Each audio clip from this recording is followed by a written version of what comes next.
Yeah, what's going on, Flipside family? We out here, man. Me and my homeboy BR, Bruce, whose name ain't really Bruce. You know, he's joining us. You know, we both in the Bay. This is where we I know grew our up. shit is fucking up. I can hear you, man. You loud and clear, and you good, man.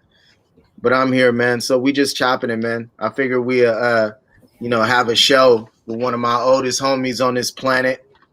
You know what I'm saying? We've been down since Berkeley High, went to school. Hey, and that's one thing I wanted to talk to you about. What determines where somebody is from? Can you hear me? I can't hear you. So hey, Big Dan. Big Dan is on. What's up? Why? Big Dan. Why this shit always Daniel is happen? one Can of you my hear me? oldest homies Say too, yes or man. no. Yes, I can hear you, man. Big Daniel, hey Dan, man. You remember when I can hear you, yes. I can hear you, yes. Hey Daniel, you remember when we went to go see School Days on the bus? What was that, like 7th grade, 8th grade? School Days, man. School Days was one of my favorite movies. Spike Lee did that. I remember being a little kid, like junior high, watching School Days. And I remember thinking, if Spike Lee's whole goal is to try to get me to not want to join the frat, Spike is fucking up. I remember thinking that. I couldn't wait to go to college and join a frat. I never did though. The frat I was gonna join went to jail. The leader, they got kicked off campus. They did some shit, but I couldn't wait. I damn near had the whole School Days script memorized. We used to be down there in Oakland and Berkeley, man. Dan was my partner. Big Dan was my partner to live by San Pablo Park. Everything came through San Pablo Park. All the cats did, because Berkeley was a mixture. All the schools in Berkeley was like a mixture of dudes that, some of them was from Berkeley, but a lot of us was from West Oakland. Some was from North Oakland. We even had homies coming from East Oakland, like Jihad, Q. Yeah, I got you. Jihad, Q, Ayub, Khalid. It was hella cats coming from Oakland going to Berkeley schools, man. But Big Dan, he lived right there a couple blocks away from San Pablo Park, and everybody would be chilling in San Pablo Park. San Pablo Park got memories. Hey, Bruce, can you hear me? Bruce can't hear me, man. So Bruce is just going to be our model for the day. He just going to hold it down right there with the beautiful background with the sky up in the air. But I had a couple, a couple questions that I wanted to ask my homies. So I'm going to ask myself, what's my favorite movie? If I'm going to pick a favorite movie, it's going to have to be like different time periods. Like when I was a little kid, I think my favorite movie was probably Indiana Jones and the Temple of Doom. And thanks, Armand. Armand said he likes the birthday song. Happy birthday. Appreciate it. I think it was Indiana Jones and the Temple of Doom. I probably saw that movie 6 times. I used to go to the Hilltop Theater to see movies. Movies was hella cheap at the Hilltop Theater. So I saw Indiana Jones hella times. I saw E.T. hella times. And my mother used to play old school movies from the 70s, like Uptown Saturday Night and Let's Do It Again. The whole collection of Sidney Poitier and Bill Cosby. They went in on like 3 different movies. What else? I don't have a favorite movie. So those would be my favorite movies from when I was a little kid. Then I had the favorite movies from when I was like in junior high. And that'd have to be School Days. That'd have to be Spike Lee was running that era, man. That'd have to be Do the Right Thing. What else? New Jack City. That was like high school though. New Jack City. The 5 Heartbeats. Bruce, can you hear me? I can't hear you, man. You got to unmute your mic. Unmute the mic. Hey, Big Dan. A couple years ago, my youngest son said he wanted to play football, man. So I was like, all right. There we go. Yeah, I got you now, man. I'm telling All right. him about a couple years ago when Phoenix said he wanted to play football. So I was like, all right, well, he ain't playing for nobody but who I played for. So I took him to, I used to play for the Berkeley Cougars. The Berkeley Cougars don't even exist no more. So I took him to, we used to practice at East Campus, and now it ain't even East Campus. It's B-Tech. It's all plush. We just had a big-ass grass field that was part dirt. You know what I'm saying? But I took him to San Pablo Park because that's where the Yellow Jackets, the Berkeley Junior Jackets was practicing. And I took him there. And, the team, man, it was like 11 people on the team. And he was coming from soccer, you know what I'm saying? And then they had, it was just, it wasn't all the way there, man. It wasn't all the way there. Phoenix was little, out there trying as hard as he had a big ass hit, caused a fumble. We went out and celebrated like he won a Super Bowl, And, man, then the Cats shot up San Pablo Park.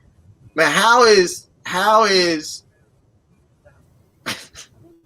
I don't get it, bro. I don't get it how some parts of the hood are more violent now than they was when we was growing up, and we grew up in crack. Bruce, you there? Bruce, can you hear me? Yeah, you breaking up a little bit, but I think that's on my side. Hey, Bruce, what's your favorite movie, man? Of all time? You could do different time periods. Like I was talking about it. I did my favorite movie in elementary school, and I picked like 3 of them. And then it was junior high. I don't even think I got up to like, my recent most favorite movies were. What's your favorite movie? I don't know. I remember me and you used to go up. You was just talking about Hilltop Mall. We used to go to the dollar movies. Yeah. Yeah, we used to go drive all the way up the street for no reason. Wouldn't get on the freeway. Drive up the street, take like an hour. Yeah. And then go to the dollar movies. Take San Pablo. Yep, take San Pablo all the way. And then we was mad when it went up to $2. That's how it's supposed to be. I'm gonna say favorite, probably. I was trying to say before Pulp Fiction. That's a crazy one. Yeah, Pulp Fiction was crazy.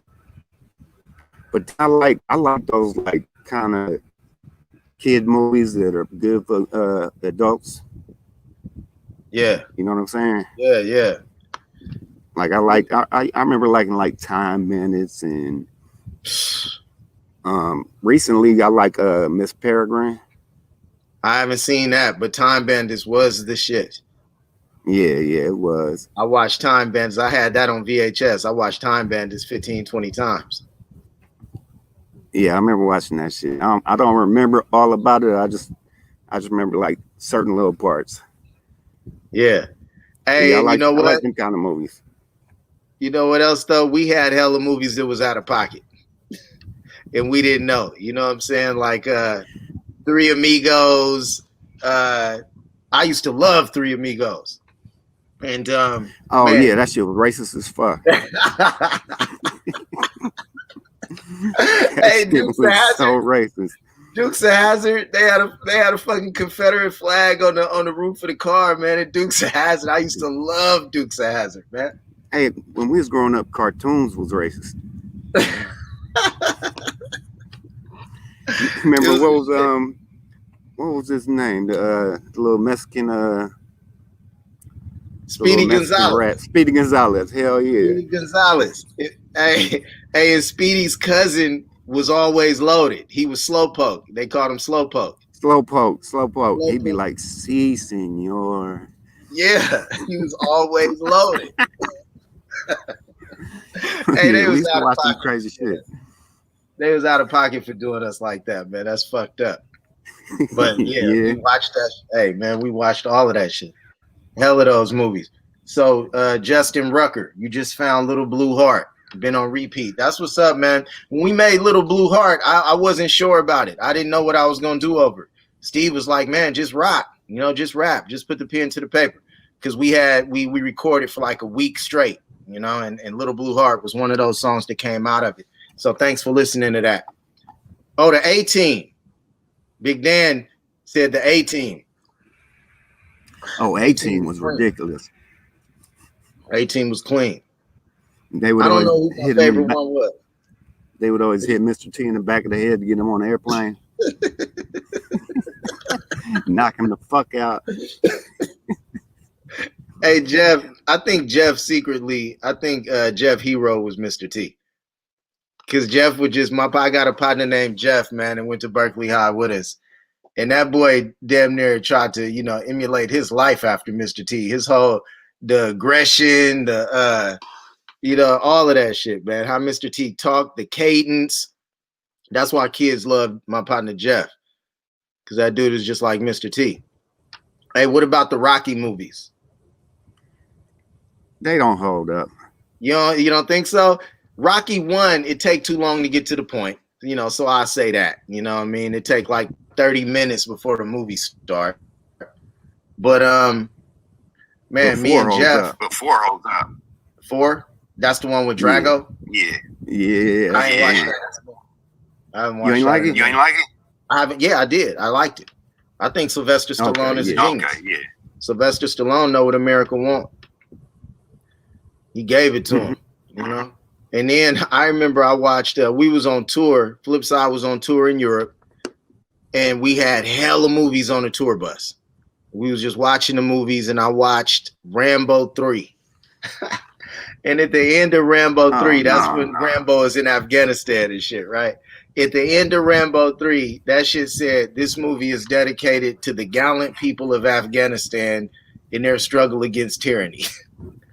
Rambo was helping Bin Laden in the movie and shit, fight against the Russians, man. I was like, man, this shit is crazy. And what was that? That was like, what, 10 years ago? Probably no, that I watched it. That I watched it, it was 10 years ago. But the movie was hella old, though. The movie's like from the 90s, I think. Yeah. But First Blood was the shit. First Blood was the shit. First Blood is still the shit. That holds up. Yeah. Bruce, man, you always had the music first. All of it. Yeah. Everything from hip hop to Nirvana. I remember the first time I heard Nirvana was with you. But like all the hip hop shit, fucking Jamaican shit. You had all that shit. That was my shit. Now look at my old ass. I just listen to like Taylor Swift.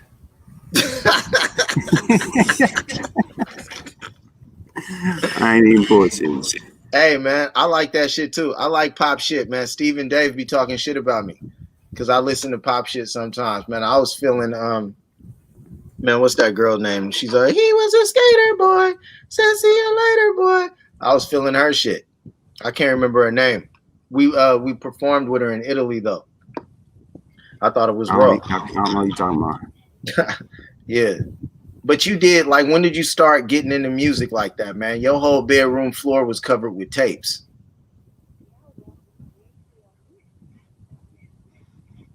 You just grew up listening to music, or? You said what now? I said, when did you start getting into music like that, man? I remember your whole bedroom floor was covered with tapes. Yeah, and I could reach into that big-ass pile of tapes and go right to whatever you wanted to hear. Yeah. When did you start getting into music though? Like when did you start listening like that? Probably like Michael Jackson.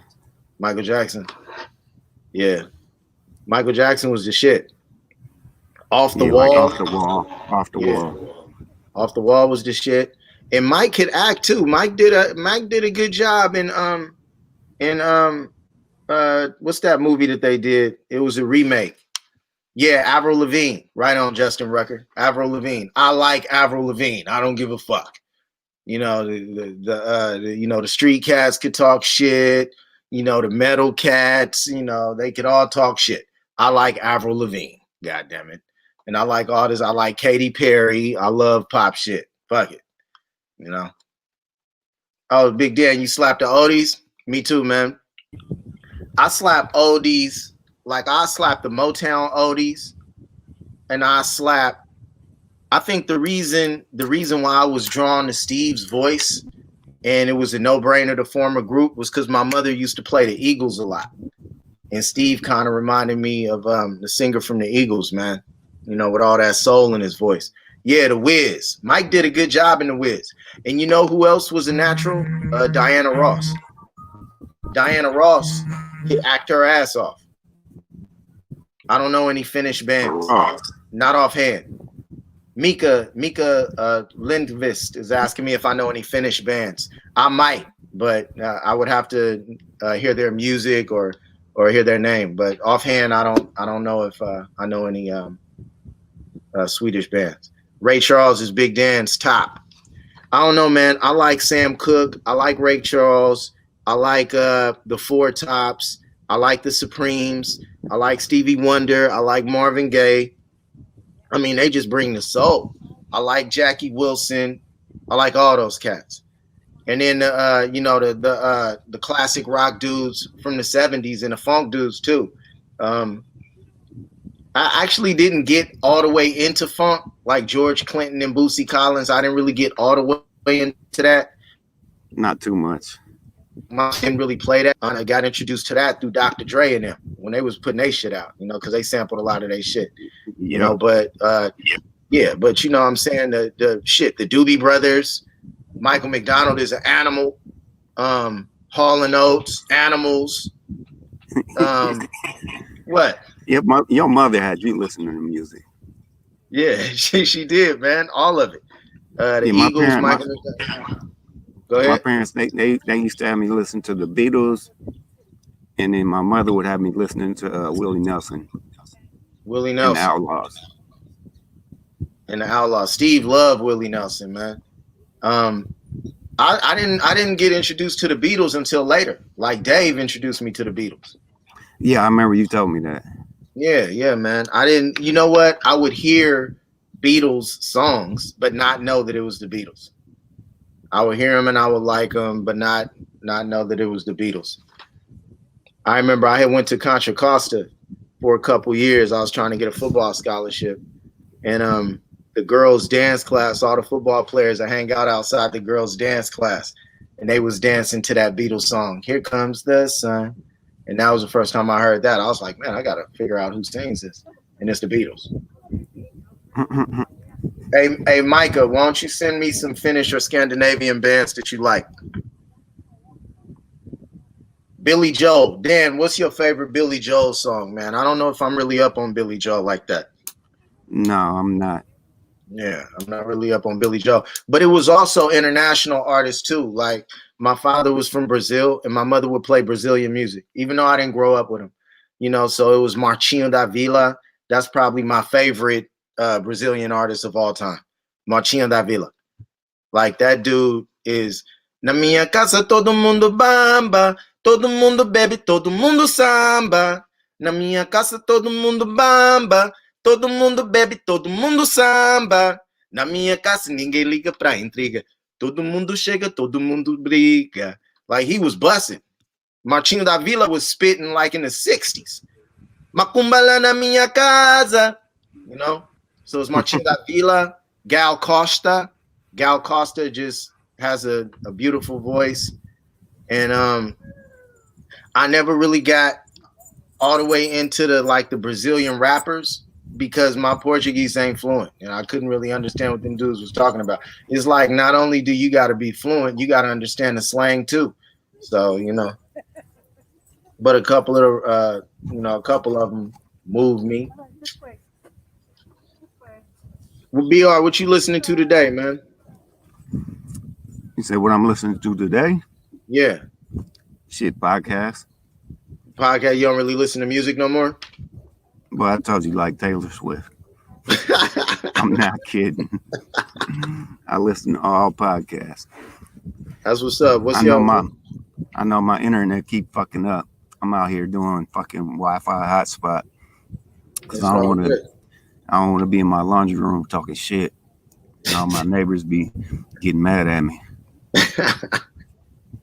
What the fuck been going on with you, man? I miss you, bro. I miss you too, man. I just been writing, man. I had that play, Cops and Robbers, that I wrote, and I was performing that for a while, and then that shit got tiring, man. It's not just like tiring, like physically tiring, like spiritually tiring. Like that play, Cops and Robbers, it's some real shit. It's some hardcore shit. And it's one of those things where, I'm telling people the truth. I'm coming at them hard, and the play challenges everybody. And you know, people don't exactly like to be challenged. You know, they appreciate it after you challenge them, or if they're mature, or they just get their feelings hurt and start swinging at you. And so I carried that around, man. I performed the play at Cal. I performed it at Stanford. I performed the play in Alabama. I performed it in New York. You know, and then I was like, you know what? I need to. I did an excerpt of the play at the Sundance Resort in Utah, and there was a woman there named Elizabeth Greenway, and she worked for Sundance. The conference that I was doing was about public safety and you know, some other stuff. And I came just to perform an excerpt of the play and talk. And I performed an excerpt of the play, and she asked me if I had a screenplay for it, and I told her that I did. She said, "Well, you should write one because Sundance submissions are like right now, so I'll contact them and see if they'll hold it open for you for a couple weeks for you to finish this screenplay." And she contacted them, and they said they would wait to see it. And I went home and just wrote my ass off. I wrote my ass off, and I got into Sundance to the screenwriters lab. And I didn't really know what that meant, but that's some real fucking huge shit. Like, they choose like 12 people from around the world each year, and I was one of the 12 that they chose, man. So that was fucking huge. Like, everybody else had masters in writing from USC and UCLA and whatever school they went to, and I was blessed enough to be able to get in, man. But Bruce, you saw the first time that I performed Cops and Robbers. The very first time. Yeah. It was in Oakland. Yeah, I thought I was gonna hate it, and then I was like, oh yeah, this is shit. But so it's been evolving now. Yeah, it's been evolving, man, and the writing has been evolving too. You know, so I was telling the people that I wrote the screenplay version for that. But you know, writing is kind of like it's self-therapy. Like, it's a therapeutic journey that you go on, and you like figure out why you're writing in the first place. It's a tough fucking lonely thing though. Yeah, it's hard, man. It's hard because you got to analyze there. It's like sometimes you really have to analyze, and other times you have to just freestyle, and that's how you get to your core. So it's been a learning.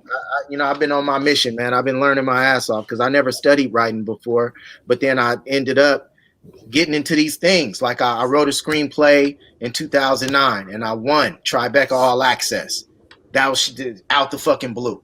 You know, when we were still signed to Interscope. And then I just got into this Sundance thing. And then I got into SF Films. And it's like, you know what? I got to respect this craft.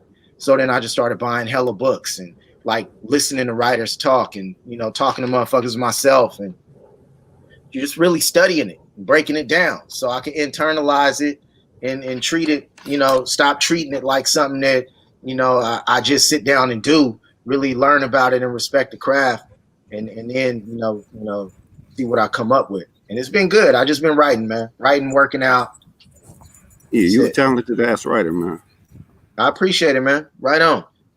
That shit it stems from you know, conversations in the old school Honda on the way to the club after we saved our well, I saved my lunch money all week. Bruce always had a job.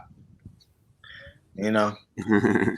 Bruce always had a job, but I saved my lunch money. Yeah, I've been working since I was 12. Yeah, man. Yeah. In my job now, I've been there over half my life. Man, that's a trip. And did 9 years at the other place. Yeah. Seen all kind of shit. Dealt with all kind of shit. But shit. Been through rehab, been through all kind of shit. Damn, man. Yeah. How long ago did you go to rehab, man? I was in there for 2 weeks inpatient, 2 weeks out. And how long ago was that?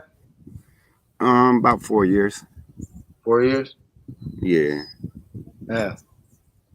What experience, man. Yeah, what got you to the point where you decided to go to rehab? To try and get my job back because I failed to piss test with weed. Okay. And then once I got in there, they was like, "Oh no, you need to sober up." It was like, "You need help, and no, you cannot go home." Yeah. It was like, "If you walk up out of here, you can't come back." And I was like, "You know what? All right, I'm gonna sit on my ass for a couple weeks." How was the experience? Um, Hell of an experience, man. I learned a lot. I wouldn't be here without that shit. It's crazy, but and you know, you in there with other addicts, so like first day, you go in there, and the last person who started is who's gonna come up to you and be like, you know, what you in here for? And then the next person, you go up to them, like, what you hooked on? Mm. But yeah, they put you in like the first room they put you in is like right by the nurse's office, so they can come in the middle of the night and take your blood pressure and shit. And then they move around and put you with different people, but you always got a roommate. I remember I was in there with a heroin addict with hella prison tattoos. And this dude would be up in the middle of the night tripping, like Like making how? hella noise and shit, getting up, walking around. I'd be like, man, this motherfucker crazy. And I gotta sleep with this by this motherfucker. But nah, it was a good experience. I met some crazy ass people. It was a trip. It was hella like 18 and 19-year-olds.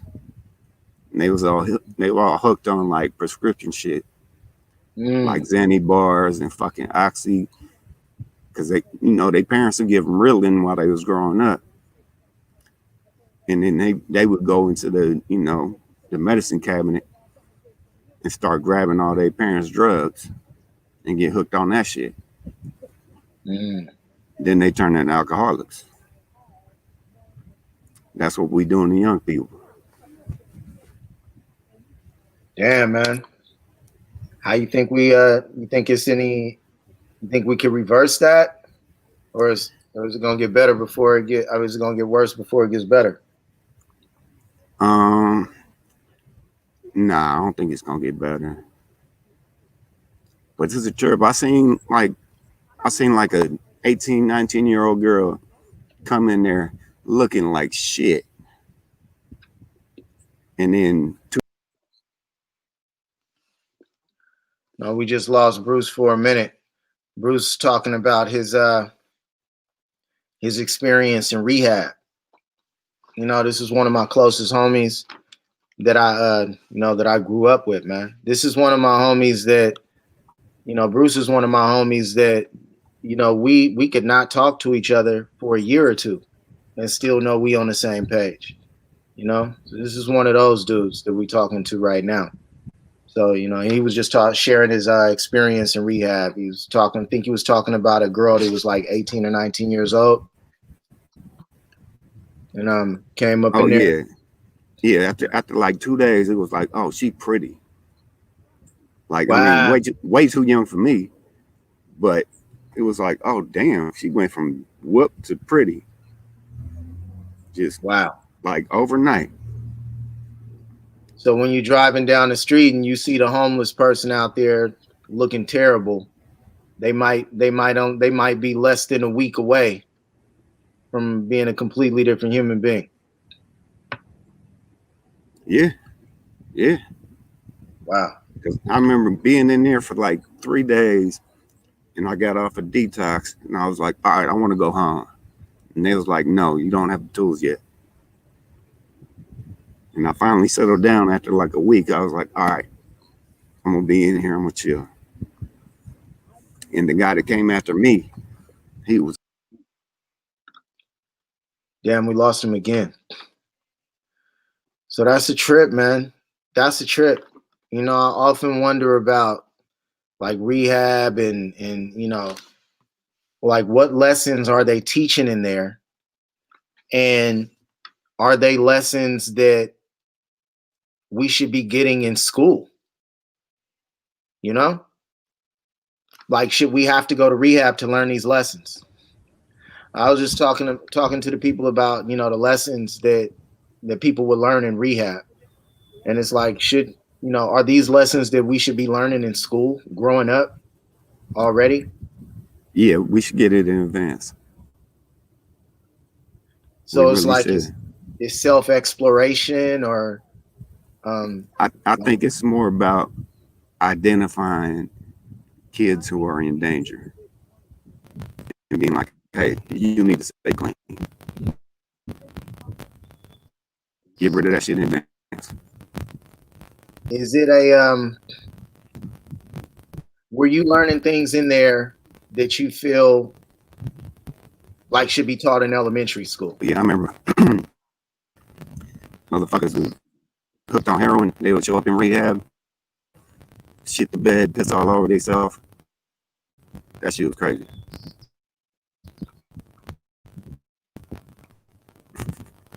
Yeah, the one dude I was talking about, the dude who came after me, he was hooked on what you call it, like laughing gas, not laughing gas, but he was doing Whippets.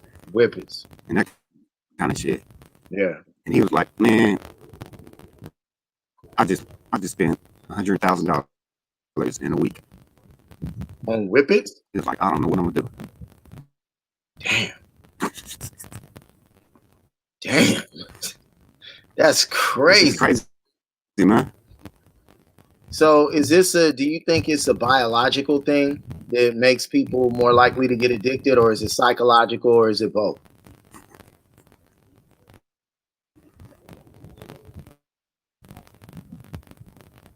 Like they might have the genes present in their family. That for a minute. They might have the genes present in their family or something that makes it more like, or maybe their mother might have drank when they were pregnant with their. Are you frozen now? What'd you say? I'm frozen. I'm starting to hear static. I'm starting to get static from you.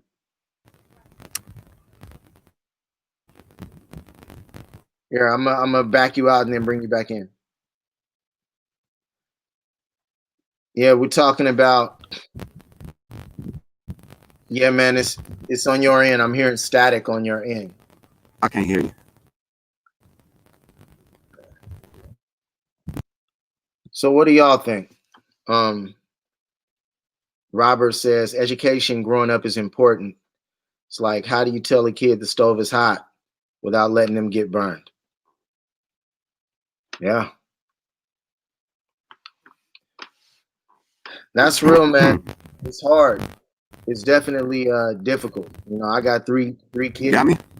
Yeah, you're here, man. I'm getting a little static from you coming in. I think we just got a bad connection today. You know, we're gonna have to. I think it's your end now. No, because when I remove you, it goes. So what we're gonna have to do is, we may just have to do a part 2 to this. You say both, Big Dan?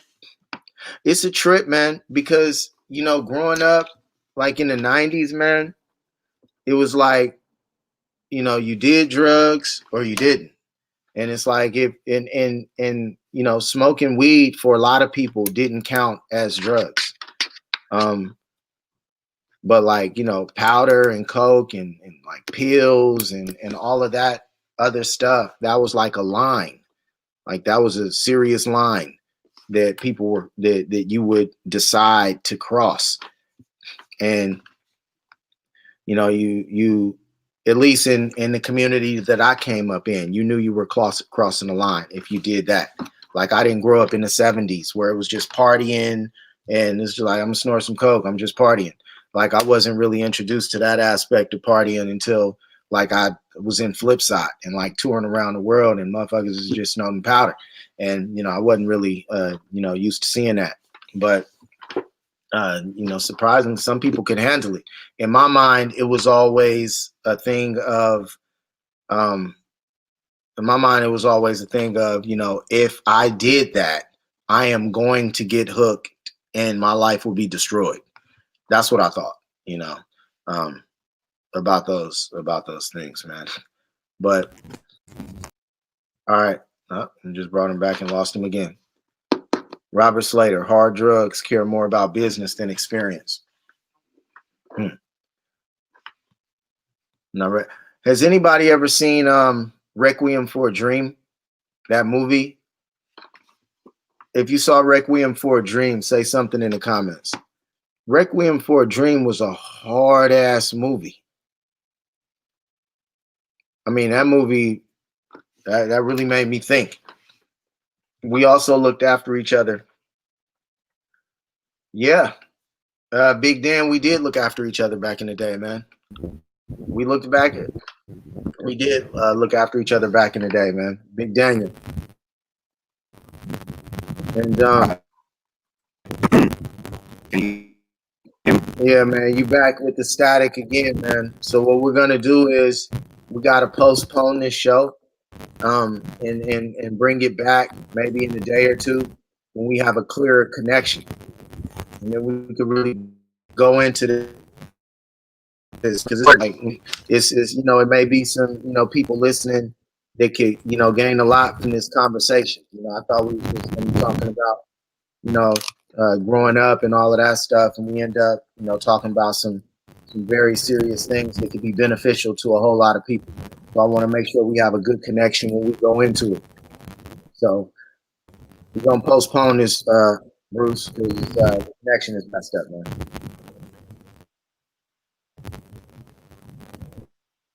I'm out.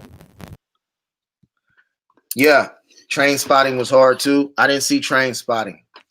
But Requiem for a Dream had me thinking for a long time. And as a matter of fact, I watched that movie with my partner Bruce. We watched that movie together, man. We watched a lot of movies with that dude, man. I love that dude. Yeah, we had a tight crew growing up. We had a real tight crew. And, we wasn't drinking. We wasn't doing none of that, man. We were athletes. And that we looked to athletics as our way out. I remember when I was in junior high, a lot of the dudes that I looked up to, they murdered this dude and they went to the pen. And they murdered him. They went to the pen. And I just remember thinking, like, damn, these dudes are gone. Like, these were my heroes. Like, 80s, 90s. I'm looking up to these cats rolling by in a Cougar, candy painted, 415s, music rattling the whole neighborhood. They got all the girls. They dressed fly. They had the beepers. They had the cell phones. And now all of a sudden they in the pen. Like, they straight up murdered a cat and went to the pen.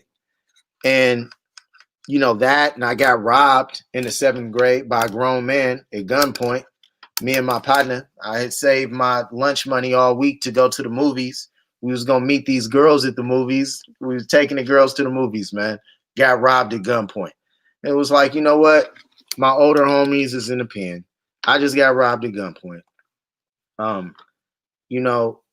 What life, where am I going to put my time and energy? Right now, football just started looking better and better to me. And, I just started spending more and more time on that field. And, I had homies that were on the team and the ones that weren't, man. And, I just saw the difference. I saw what was happening. And, I may not have been conscious of what was going on, but, looking back at it, it's like, damn, I had one homie that literally didn't make the team, and 2 weeks later he was selling crack. So it's unfortunate. Not everybody is meant to be a football player. Not everybody is meant to run track. Not everybody is meant to play basketball or do MMA. But in some communities, when you don't have that programming and somewhere to be every day, it's a whole different world that they got somewhere for you to be. They got something that you could be a part of. And it could end up, landing you in a cemetery or destroying your life. So, yeah, we're gonna cut this short today. Get in and get out, and hopefully we'll have a part 2 to this. I'm gonna holler at my homeboy BR. We're gonna get a better internet connection the next time, and y'all stay up and stay healthy.